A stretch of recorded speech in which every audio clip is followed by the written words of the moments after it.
Hey, I'm Greg Gifford, the Vice President of Search of US-based SEO agency Wikimotive. In this lesson, the final in the backlink management course, we're going to be talking about what you actually do in a link building campaign. I'm lucky enough to speak at conferences all over the world, and one of the things that I've noticed about link building presentations is that they're almost always high-level tactics. No one ever gets down in the dirt and explains the nitty-gritty details of how to structure the day-to-day process of link building. I just wanted to point that out. Thanks for watching the video. Just kidding. This is actually the most important video of the series. This is where we tie together everything else I've talked about in the past lessons. You start with your link profile, you add in your link research, your competitive research, you add all that to your link building tactics, and when you mix them all together with a little or a lot of effort, you end up with some awesome links. You've got to be sure to set goals. You could build links forever and really go down the rabbit hole. If you set a goal, it's much easier to feel like you've accomplished something. Not only will you have a sense of completion, you'll have something measurable. Keep in mind, I'm not talking about a simple goal like build 20 links. Remember, backlinks affect your visibility in searches, and visibility in searches affect sales, and your end game is to increase sales. But as we all know, SEO takes time. Adding quality links won't boost your rankings overnight. Sometimes it can take weeks to see the results of your effort. I like to set a timeline for a link building campaign with a second timeline for measuring the results. You can set any timeline that works for your business. Typically, the more opportunities you have, the shorter your timeline can be. Since I work exclusively with smaller local businesses and we're not building massive amounts of links, we typically pace a campaign to last 2 to 3 months. You spend the first half of your campaign doing your research, uncovering new opportunities for potential links. Once you've compiled your list, you or your boss or your client decide which opportunities to pursue. More on this in a minute. Once you know which links you're going after, you do your outreach and you go get them.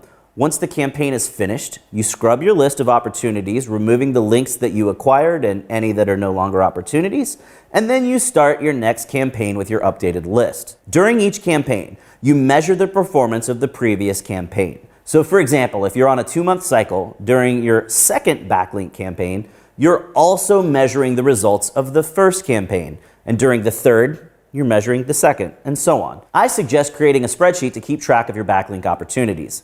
SEMrush's backlink tool allows you to keep track of opportunities and even send emails through the system, but I like to keep more data about each opportunity, and the ability to sort the opportunities makes it easier when you're deciding on links and what you're going to do for outreach. So I create a spreadsheet listing each link opportunity. I list the source website, and if I know it, the URL of the page that the link will come from. I list the cost of getting the link. Will it be a sponsorship that costs $500? Will someone need to volunteer 5 hours of their time? Will we need to create specific pieces of content or text or video to get that link? I also note the timing of the link. Is it a permanent link, or is it on a page that gets refreshed every year? Is it a link that can be acquired immediately, or will it take a few months for the page on the source website to be published? Also, how soon do assets, content, or money need to be committed to acquire that link? I record the authority of each link, as well as a note on whether it's a local link or an industry-relevant link. I also list the potential target page on my website. Obviously, links that are related to content will point to that content, but other links are up in the air. Do you want them to point to your homepage? Think about what makes the most sense. If you need a deeper page to rank better, you might want to point a few links there. Think about what makes sense for the users of the source site as well. If you're able to choose, think about which page on your site makes the most sense based on where those users are coming from. Finally, I list the contact information of the person that you need to talk to in order to acquire the link. Finding the right person to talk to is the key. If you've done link building before, you know how it goes. You try to dig up contact info, and then you finally get it, and then you get referred to someone else who then refers you to someone else, and then you finally get referred to the right person to talk to. It saves time to find the right person during your research phase. That way, when you're ready to get the link, You already know exactly who to call or email, and it's much easier to get the link locked in quickly. You'll also need to organize your list based on the tactics that you'll be using to acquire the backlinks. If you've got some awesome content that already exists, then there's much less effort involved than creating content for a specific opportunity. When you make a list of your assets, you'll be able to sort your backlink opportunities based on which assets might be used versus opportunities that need those additional assets. Along the way, you might stumble upon free links. These are ones that you can acquire without any additional content, money, or time spent. Snatch those up when you come across them. If they're easy to get, you don't need to wait. Otherwise, once you've finished the research phase and you've got your spreadsheet ready to go, or you're using the SEMrush tool and you've got your list of potential links ready, it's time to decide which of the links you're going after. If you've got carte blanche to make decisions, you can go after whichever links you think will be the most beneficial. Oh yeah. If you're in-house and need approval from someone higher up, or you're at an agency and you need approval from the client, you'll need to present your list of prospects and explain the benefits and expense of each possibility, whether it's time, assets, or money. When you get the go-ahead, you can move on to the outreach phase of your campaign. When you're doing outreach, it's important to remember that you're contacting a real person. In many cases, that person may have no idea what's going on with the website or even what a link is or even why it's important. Don't send a short canned message just asking for a link. Be a real person. Write your email like you'd talk to that person in real life. Or if you're calling, be genuine. Jumping right into asking for a link will turn people off. Don't sell them on giving you a link. Sell them on the value that you're providing for their users.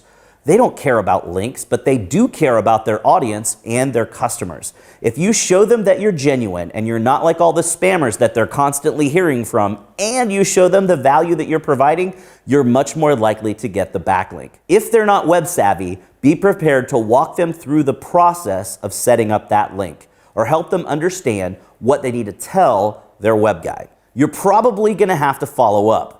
Even when you know the right person to talk to, it's likely that they'll be busy. A polite follow-up goes a long way. It helps show that you're a real person and not an automated spammer. Keep a record of when you're emailing or calling each contact so that you know when you need to follow up or when you've locked in the link and no further contact is necessary. Don't let a no deter you. Use a negative reply as an opportunity to build a relationship. They didn't like what you had to offer this time, but is there something you might do in the future that they would like? Ask for feedback. What didn't they like and what could have been better and what would be more interesting to them in the future? Again, you're showing that you're a real person who cares, and that goes a long way. Once you've gone through every opportunity and gotten every link that you're able to get, it's time to scrub your list. If you got the link, remove it from your list. If you got a no, remove the opportunity from your list, but keep a note of any feedback you got from that contact. You can adjust your strategy in the next campaign. If you never got a reply, leave the opportunity in the list unless there's another factor that makes it no longer an opportunity, like a sponsorship that's no longer available.